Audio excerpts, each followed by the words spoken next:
Story 1. Depending on what you mean by dangerously close to collapse, perhaps the Ogallala Aquifer, a massive underground water source in the American High Plains, is an example. It faces a critical threat of depletion due to overextraction for irrigation. It supports $35 billion in crop production annually and is being drained faster than it can naturally recharge. The long-term consequences include potential damage to local communities, declining drinking water supplies, and irreversible harm to the aquifer. Story 2. Home security systems. I used to install alarm systems. Before, we would hardwire everything, every sensor and connection to the phone line. Camera systems were also hardwired and recorded locally. Then people stopped having home phones, and burglars would sometimes cut telephone lines before breaking in. So everything switched to cellular communication. Over the years, big companies like Alarm Detection Technology did not want to pay for trained and experienced installers and service technicians, so they started installing wireless sensors. It takes almost no training or experience to install or repair a system like this.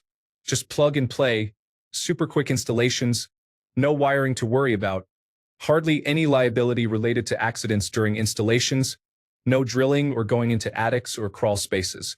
Much more cost-effective for them, especially since Alarm Detection Technology also owned the manufacturing companies that made the products. Then people started installing Wi-Fi cloud-based cameras like Ring and Arlo. These ceased to function if they lost connectivity, unlike hardwired cameras with local digital video recorders. Everything became easier, faster, and more streamlined. The problem is that the entirety of someone's security is now dependent on open-air communication of wireless signals. You can now buy cheap jammers that will block Wi-Fi, fourth-generation long-term evolution, and wireless alarm sensors. Previously, you would have to cut phone lines, disable sirens, and take digital video recorders with you to circumvent a person's security system. Now, in the majority of homes, you can simply turn on a high-powered portable jammer and walk right in. The alarm will not trigger because the alarm panel cannot receive signals from the sensors due to interference. Even if it does trigger, it cannot call the police because the cellular signals it sends are blocked. Wi-Fi cameras will not provide any usable footage. Worse, many small businesses are set up the same way. Not all, many still use hardwired systems, but every day more are being upgraded to wireless equipment, and fewer hardwired systems are being installed. Story 3. The electrical grid is much less modern than you probably think and is not hardened against intentional malicious tampering. The main reason we have not seen targeted blackouts yet is that those who have the ability do not have the motivation to cause widespread damage. Story 4. The advertising industry will soon consist of many artificial intelligence bots advertising to each other, as humans become disillusioned by the internet and social media. This is an extension of the dead internet theory. Story 5. During the chip shortage, my job shifted from my regular duties to constantly checking for certain chips on increasingly unreliable websites in China and asking clients to increase their purchases from twice the normal amount to 10 times the normal price, if they were lucky. The point is, everyone was scavenging strange, unreliable warehouses for parts they normally expected from Tier 1 suppliers. Product lines that were not the most profitable, such as those from Texas Instruments, were discontinued. A lot of engineering was done on hardware to make the parts shortage invisible to consumers. You mainly heard about chip shortages in cars. However, we were very close to shortages for toasters, microwaves, and other consumer electronics on a massive scale. Then everything returned to the just-in-time supply model, and nothing has been done to secure the supply chain since. Since the people we dealt with were overseas scalpers, my role in purchasing was valuable because I bought under my small engineering firm's name instead of the client's globally recognized brand, which helped avoid prices that would have been 20 times higher. Story 6. I have read that the managers of the New York City subway mostly hope they will retire before it fails. It has a lot of equipment from the 1930s, and you cannot take a major line down long enough to upgrade it. Story 7. Not sure if this qualifies, but as an American, if you are the child of a baby boomer, you should not expect to receive much, if any, inheritance. I work in elder law. Baby boomers are living much longer than previous generations, yet many will require assisted living soon. Assisted living facilities can cost $10,000 to $15,000 a month, plus medications and other expenses. If you are hoping for an inheritance, Now is the time to make a different plan. I know this is grim, but I thought it might be relevant. Story 8. Literacy rates and reading comprehension rates. Story 9. Public schools in the United States. I have been teaching for 14 years. I have always loved it, even the hard parts. I do not know any teachers who still truly have their whole heart in it anymore. We are all emotionally checked out, burned out beyond repair, exhausted and barely getting through.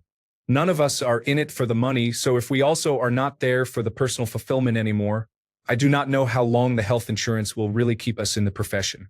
Many districts are facing continuously declining enrollment. That means less money each year, so everything gets a little or a lot worse. Unless there is a total overhaul of how we fund schools, this is a death spiral. School buildings are crumbling and overcrowded. The children are not okay. COVID broke the world, and while many adults can overlook that, it is glaringly obvious in a school setting. I do not blame children or families, it is deeper than that. We have been collectively failed by our government, and it is our children who are suffering. They do not know how to function in a community. There is an epidemic of mistrust. Expertise and reliable information have lost all credibility, and the normalization of artificial intelligence has eroded any sense that learning is even worthwhile. Our public schools should be the glowing centers of our communities. We should be proud of how much we spend on education because it should matter to us that our children are able to do incredible things. We should brag about how beautiful the new middle school is and how every child has access to the best books and equipment in every classroom. My neighbors should be excited to pay my salary and fund my classroom projects instead of having been convinced that my union exists to steal their taxes. Free public education is the best idea anyone has ever had. There are a million systems and structures within it that I desperately want to change, but the central concept of allowing every child in America to learn enough to be able to dream big is truly beautiful, and I am not ready to give up on it yet.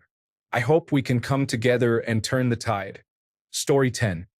No politics involved, but America's bridges are grossly undermaintained and have been in dire need of revamping for close to a decade. Story 11. The entire research enterprise in the United States faces significant challenges. Many grant-supported projects, even those with current funding, have not been reimbursed by the federal government for weeks to months. Schools are making extraordinary efforts to sustain operations, but eventually, the financial burden will become unmanageable. The damage this situation will cause cannot be overstated if it is not resolved promptly. Machinery, technology, biological samples, and massive longitudinal cohorts, all critical components driving $1.9 trillion of gross domestic product, directly and through resulting commercial ventures, are at risk of collapse.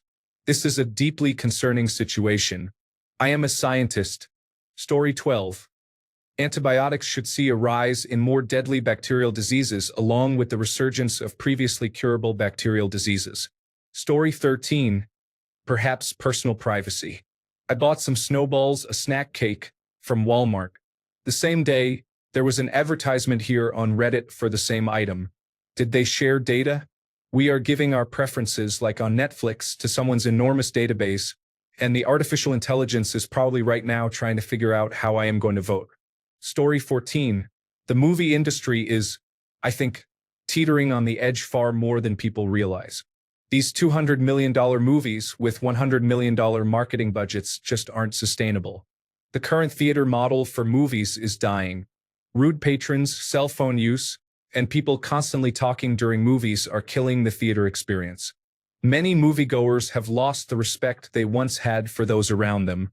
Add broken-down seats and overpriced concessions, and going to the movies is becoming a disaster. Tickets and snacks now cost close to $100 for a family of 4, while I can rent the same movie for $24.95 at home within a few weeks of theater release. Most movies today are sequels, remakes, or reboots of old films. Unique storylines in Hollywood have become very rare. I can get a fantastic projection TV system that displays up to a 150-inch screen with a full surround sound 8-speaker system for under $5,000 now. And I don't have to deal with rude patrons at home. A theater-style kettle popcorn maker costs under $100. Plus, I can pause the movie whenever I need to take a break. Story 15. Telecommunications infrastructure. Construction has a limited view of the regional network and usually lacks technical expertise. All the people who were patchworking it together on the engineering side were laid off for Indian subcontractors. By the way, it is not one internet service provider, but all of them. Story 16. Water levels in the Great Salt Lake have declined despite a couple of winters with good snowfall. The trend is clear. Without major interventions, the brine shrimp populations are likely to collapse, resulting in millions of dead migratory birds. As water levels decrease, toxic mining runoff accumulated over many years will become airborne as the mud turns to dust.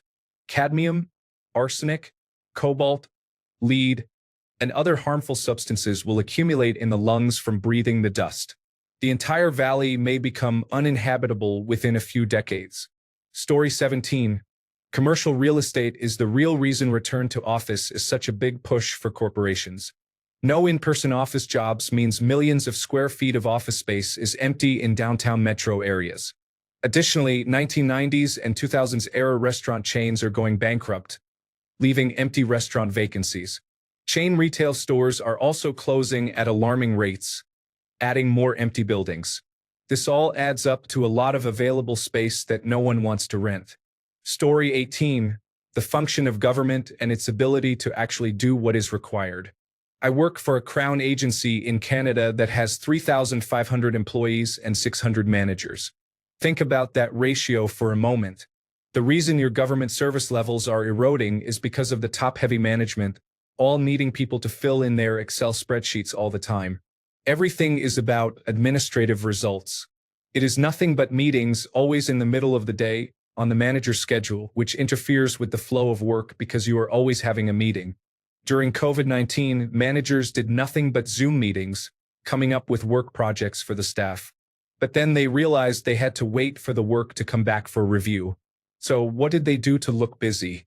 Come up with more projects, of course.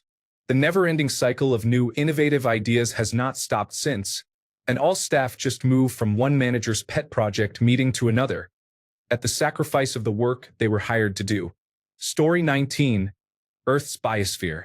Insects are disappearing, which will snowball up the food chain until food is affected, causing already high food costs to balloon before becoming scarce altogether. At least a few wealthy megacorporations will enjoy record quarterly profits for a while longer. Sleep well.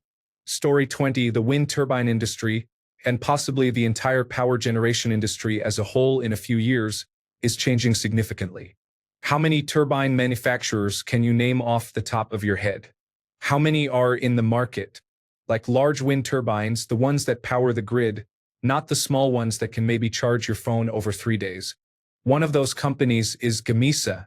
They were bought by the energy division of Siemens a few years ago, and Siemens later sold off their energy division to operate independently. So Siemens Gamesa, as they are known now, is a new company. Not exactly small, but no longer under Siemens' large corporate protection. Siemens Gamesa tried a new turbine design. It worked well and sold very successfully. However, there was a critical flaw in the bearing, the single part that connects the rotating blades to the stationary structure. This part failing could cause the blades to detach and become dangerous projectiles. It was not a maintenance or installation issue. It was a design flaw. Siemens Gamesa faced two options: recall nearly every turbine sold or pay to maintain and replace each turbine throughout much of its lifespan. This situation negatively affected their financial performance. Siemens Energy makes around $2 billion in profit each quarter. Siemens Gamesa loses about $1 billion each quarter, and losses have been increasing due to additional issues. There are only 4 major manufacturers of large gas turbines globally. Large gas turbines are vital for the grid because of their fast ramping capability, since we currently lack effective means to store excess electricity. Simplified, power production must match power demand perfectly. Otherwise, the alternating current frequency goes out of sync. Too much power raises the frequency, too little lowers it. A frequency deviation of just 1 Hz can damage most electrical devices. Your phone charger and laptop can be replaced, but critical infrastructure such as traffic lights, hospital computers, and radio towers could fail. Therefore, production must always match demand. This is why solar, wind, and other renewables cannot yet fully replace fossil fuel and hydroelectric power. Their output is unpredictable, and fast-ramping fossil fuel plants compensate when the wind slows or clouds block the sun. Natural gas turbines are generally the cleanest and most efficient fast-ramping power plants. Coal is cheaper but dirtier. Nuclear is cleaner but expensive and politically challenging. Hydroelectric dams are effective but limited by geography. Therefore, local and state governments are replacing coal plants with natural gas plants. If the Siemens Gamesa situation worsens, Siemens Energy as a whole could face severe financial risk. Demand for gas turbines is skyrocketing due to data centers and artificial intelligence growth, leading to order backlogs the company struggles to fulfill without losing market share. The reasonable response to excessive demand is expansion. Expansion requires capital, but Gamesa is consuming all available funds. They are losing money while having high demand and the potential to grow slowly. TPG is a private equity firm. Private equity often exerts pressure on struggling companies. Seeing Gamesa's difficulties, TPG bought a significant share of the company. What did they do to improve the situation? Gamesa issued a press release stating they would divest in the Indian market. In reality, TPG forced Gamesa to transfer its Indian orders to other companies they own. TPG effectively cannibalized Gamesa's order book in one of the fastest-growing markets. Despite Gamesa's best quarter since 2020, they still lost $1 billion this quarter. To illustrate, imagine owning a hot dog stand selling out every day. You decide to buy a lemonade stand that is eating half your profits you intended to reinvest in expanding hot dog production. Meanwhile, the private equity firm that owns part of your hot dog stand directs customers to the competing lemonade stand, which it also controls. I am not arguing there are only 3 companies making large gas turbines. However, buying a natural gas power plant at a reasonable price could become difficult if Siemens Energy fails, especially since the major manufacturers have regional markets they serve. Additional notes: ERCOT voluntarily shut down much of the Texas grid during the 2021 winter blackout because the frequency dropped to 59.4 Hz. A 1 Hz drop does not cause electronics to explode, but power suppliers shut off service to prevent further decline. Other wind turbine manufacturers have issues as well, but the design flaw applies primarily to Gamesa's largest product line. This design took billions of dollars to develop and now requires costly maintenance. Nuclear power plants are not fast-ramping but remain more reliable than solar and wind. Companies can fail even with strong demand if they cannot scale production efficiently. Siemens Gamesa is losing half its profits to costly subsidies, now under pressure from private equity. Money spent on production improvements comes from undelivered orders, essentially borrowing against future revenue. If lead times remain long, customers will switch to competitors. All information is publicly available in Siemens Energy and Gamesa press releases. I am not being paid to promote gas turbines. Story 21. The Army Corps of Engineers had been warning the city and state that the levees around New Orleans would not hold up in a Category 4 hurricane as far back as the Carter administration. We all know how that turned out with Hurricane Katrina. That is one case in one state in the United States. There are likely hundreds of other examples. Story 22. The pension system in about 3/4 of Europe is under strain. The European version of baby boomers, people born in the late 1950s and early 1960s, are retiring now, and there are not enough young people to pay for their pensions. The situation will worsen as birth rates decline and opposition to immigration increases. Story 23. The electric grid. My engineers at work laugh that if we all went home and had to plug in an electric vehicle, the grid would fail miserably. I am all for green power and everything that comes with it, but until we fix how power gets from one point to another, we are kind of bottlenecked. Story 24. Television as we know it. The rise of streaming has decimated the cable television industry, and it continues to decline. Advanced Television Systems Committee 3.0 and the emergence of digital rights management will eliminate over-the-air television unless someone in government intervenes. I foresee a near future where over-the-air television ceases, replaced by a myriad of streaming providers for sports and local news. Local news and sports are the only real factors keeping live network television afloat. It is only a matter of time before local news is streaming only and sports, such as the National Football League, pursue streaming to maximize revenue. If the National Football League told Eagles fans they needed to pay $29 for the season to watch Eagles games on television, how many Eagles fans would revolt? Of those who revolted, how many would resort to watching the games at bars, restaurants, or at a friend's house who purchased the package? Television, as we know, it is ready to become obsolete like the card catalog, dial-up internet, and the MP3 player. Story 25, Thwaites Glacier, also known as the Doomsday Glacier, currently accounts for 4% of annual sea level rise. Its collapse would lead to approximately 25 inches of sea level rise, displacing billions of people. Story 26, huge sectors of the job market. I oversee a large corporate communications team. We are still better than artificial intelligence. However, it is catching up very fast. I am confident that within a few years, the most important skill set will be knowing how to enter good prompts and fact-check the output. Story 27. Artificial intelligence is coming for white-collar jobs, and companies are aggressively pushing how far and how fast they can go while minimizing staff. Story 28. Nature. So much nature. A majority of ecosystems on this planet are a few decades or less away from collapse due to habitat destruction, environmental toxins, and climate change. Collapse is not sudden, but degradation will start and accelerate quickly when key parts of the natural food chain disappear. We are completely on the wrong trajectory, and I am confident that people born today will experience significant food shortages and air quality issues in their lifetimes. Accelerated species extinctions are also just a few decades away. At this point, we would need a global cultural shift to reverse course. And even then, so much climate change is already unavoidable, which is why I am certain we will not fix this. I am just glad or hopeful that I will not be alive to see the worst of it. Story 29. Universities. The recent cuts in science funding and other state budget reductions are going to drastically change the way universities operate.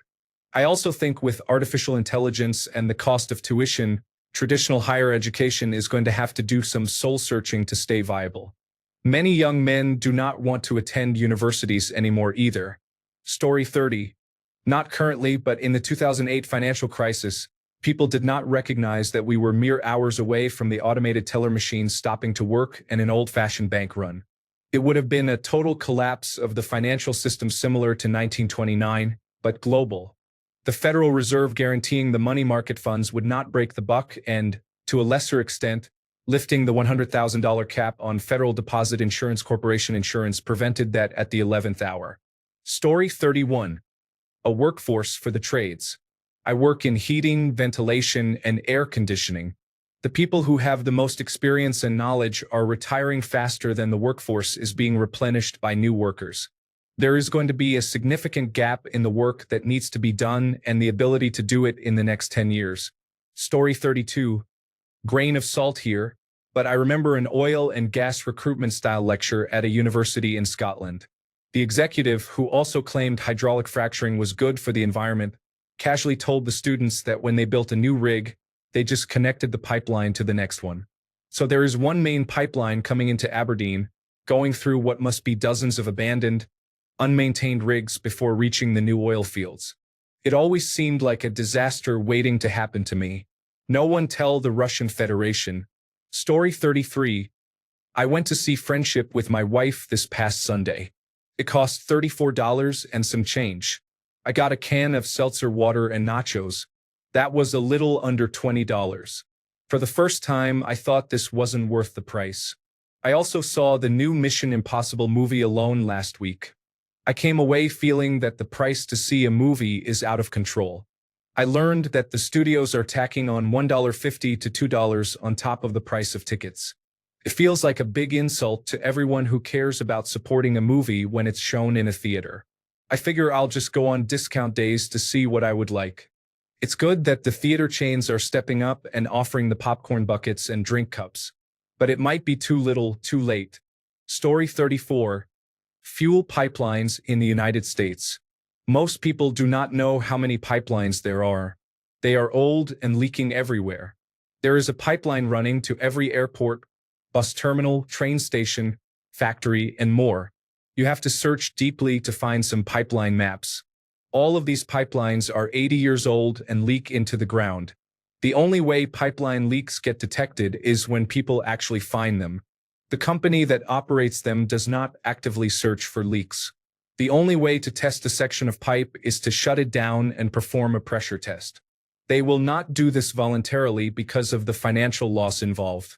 People discover leaks when they contaminate their well water or pollute a river. These companies do not care about the environment. They are prepared to be sued and expect litigation. Story 35. The Brooklyn-Queens Expressway in New York City.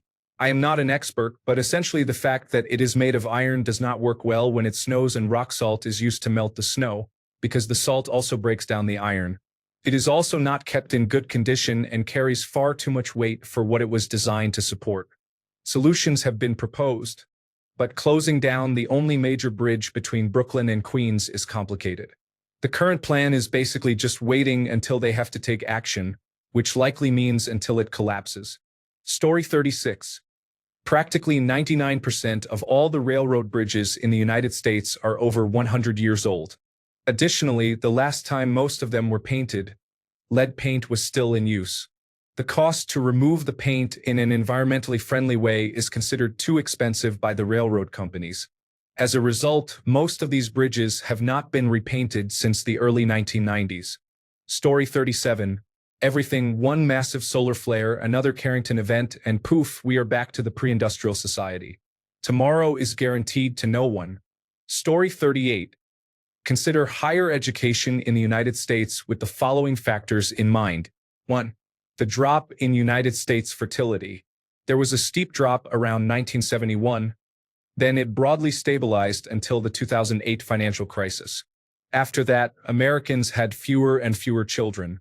The lowered supply curve of incoming 18-year-olds for United States higher education is arriving next year and will continue to diminish for at least another 2 decades. Universities have been predicated on growth, but the number of United States students to draw from will shrink in absolute terms. The costs of tuition require little explanation. Over the last 50 years, United States inflation increased about 500%, while 4-year university tuition increased about 2,000%. These numbers are alarming, and the long-term effects of unaffordable tuition are endless and crippling to anyone affected. Between 2004 and 2011, approximately 7 4-year universities closed each year. That number doubled to around 14 per year until 2016, then more than doubled again to about 32 closures per year. In 2020, the closures decreased to about 16 per year, where they have remained. This all occurred before the supply of potential students starts to drop next year. 4. International students comprised about 3.5% of overall university students in 2009. Last year, they made up more than 6%. This increase partly results from wealthy foreign students being able to pay full tuition, which many United States students cannot afford. This trend is even more pronounced at the graduate level, where foreign students recently accounted for more than 25% of graduate cohorts. In science, technology, engineering, and mathematics fields, foreign-born students earned 36% of graduate degrees and 46% of all doctorates. This number is expected to decline sharply. Taxes on endowments, which subsidize tuition and support university operations, used to be 1.7%. The Republican Party is attempting to raise this to 21% and will likely succeed. There are exceptions for explicitly religious universities, such as Liberty University. Federal grants for universities, a few years ago, averaged about $500 million for the top 50 ranked universities in the United States. At the high end for research funding, the University of California, San Diego received 3 times that amount, and Johns Hopkins University received 5 times that. These funds come from agencies such as the National Institutes of Health and the National Science Foundation. These funding sources are expected to decline significantly. Universities have overhead funding, meaning that if they receive $1 million in funding, they allocate a percentage to overall university support rather than to the specific grantee. The median recently was around 58% for the top 50 research universities.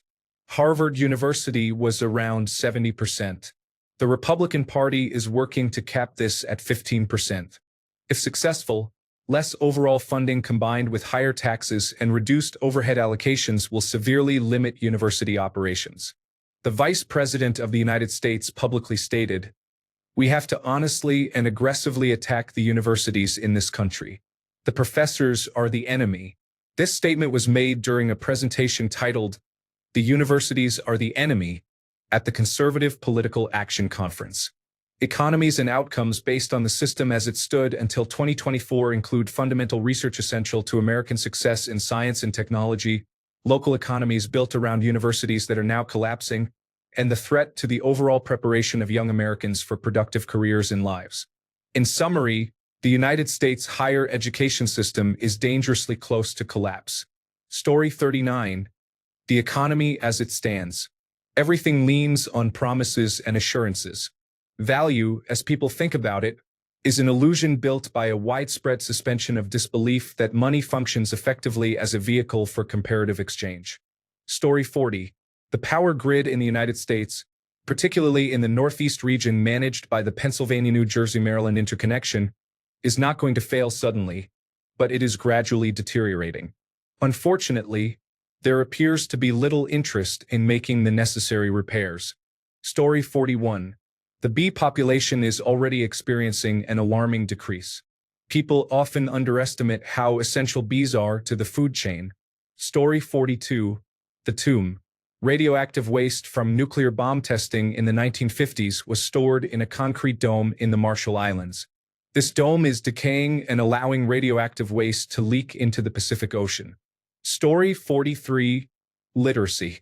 Children who read novels are becoming very rare. Some teachers report that encouraging children to read anything longer than a few sentences is increasingly difficult. A sense of nuance is also becoming rare. These individuals have a limited vocabulary, struggle to understand long sentences, and have difficulty with nuanced text. Language is a tool for thinking, and reading novels has been shown to enhance the ability to empathize. Story 44. Society. COVID-19 should have brought us together. It should have unified the world. Everyone is just out to get theirs now. Late-stage capitalism could not have asked for a better event. Story 45. Ducking everything in the United States. The only long-term thinking is how to maximize short-term gains repeatedly to benefit a few. Basically, all infrastructure was almost entirely paid for by the public. Roads, rail, air, power, water, and telecommunications. The new significant development is fiber. Grants cover some or all of the initial costs. Then, a for-profit company operates the service and charges customers. This does not even consider that the small companies doing the initial work for fiber are being acquired by large companies like Verizon, Spectrum, AT&T, or Comcast. Once fiber is installed, they continue to reduce maintenance of telephone poles, which they are required to maintain according to original agreements tied to charging customers. This is important because emergency services are connected to landlines. Story 46. Wind energy. Companies responsible for maintaining wind turbines often focus on keeping the turbine operational until the next round of government grants is available. Each turbine costs an average of about $6 million and is repowered approximately every 15 years. Repowering is the process of removing the rotor, which includes the blades and hub, and the nacelle, the white box housing components such as the generator, gearbox, and controls, from the top of the tall white tower and replacing these parts with new equipment. The industry is significantly understaffed. As a traveling wind technician, I typically cover 8 to 9 states per year, providing specialized troubleshooting and assistance with maintenance projects that require additional support. My home site has 64 turbines and 5 technicians on staff, while other sites of up to 220 turbines may have only 10 technicians. This understaffing causes maintenance logs to fall behind rapidly. The delays are not limited to quick maintenance tasks like greasing blade bearings. More complex tasks involving torque, brakes, and other heavy components are also neglected. Adding 4 or 5 more technicians per site could help address these issues. I am not suggesting that thousands of turbines will fail catastrophically. Typically, when a problem arises, the turbine shuts down until repairs are made. However, longer downtimes are expected. If companies prioritize operational hours over proper maintenance, they risk developing reputations for turbines failing dramatically. Story 47. The Colorado River and the adjoining reservoirs provide water supplies for major cities in the Southwest. When it is gone, it is gone. There is a point of no return when the feeding mechanism can no longer meet the demand for fresh water. We are likely already beyond that point. Unfortunately, we will not know for sure until the water runs out for major cities like Los Angeles, Las Vegas, Phoenix, and the many other cities that it also feeds or supplements. Story 48. The Atlantic Meridional Overturning Circulation, or AMOC, may take thousands of years to recover once it stops. The past few hurricane seasons have produced the expected number of Atlantic hurricanes based on observed water temperatures, but not the expected intensity of storms. I see this as a side effect of changes in the Atlantic Meridional Overturning Circulation. Studies have estimated the start of the collapse of the Atlantic Meridional Overturning Circulation to occur between 2025 and 2050. Recent studies suggest it may begin earlier. I do not agree with the scenario of a sudden collapse. I believe there will be slow stops and starts, but over time it will slow down significantly. Within the lifetime of most people alive today, industries such as European wine production may no longer be viable if the Atlantic Meridional Overturning Circulation slows or stops. Plants will die, ocean species will move or perish, and sea level rise may be affected in unexpected ways. In general, few seem to be preparing for these imminent or ongoing changes. Many do not realize the irreversibility of losing the Atlantic Meridional Overturning Circulation and the timescales involved. In written history, an event like this with such a long weather timescale has probably never occurred. The desertification of the Sahara may be the closest comparable event. For water to complete one full revolution in this circulation could take 1,000 years. Considering heat and salt transfer, if it stops and then restarts, it could take many thousands of years. Humans have experienced weather changes lasting hundreds or thousands of years, but likely not on this scale in recorded history. Within a decade or two, it is possible or even likely that the Atlantic Meridional Overturning Circulation will irreversibly change, altering the planet's weather patterns. This Atlantic hurricane season is once again predicted to be above average in the number of storms. If these predictions fail, we should examine the flow rates of the Atlantic Meridional Overturning Circulation more closely. Story 49, United States Sexual Health Services, Human Immunodeficiency Virus Surveillance and Treatment. Essentially, all public health services overall. Story 50. Economic systems designed to continually increase the speed and scope of our exploitation of Earth's resources while simultaneously polluting our habitable space. Thanks a bunch for sticking around till the end of the video. Remember to subscribe, and until next time, stay awesome and goodbye.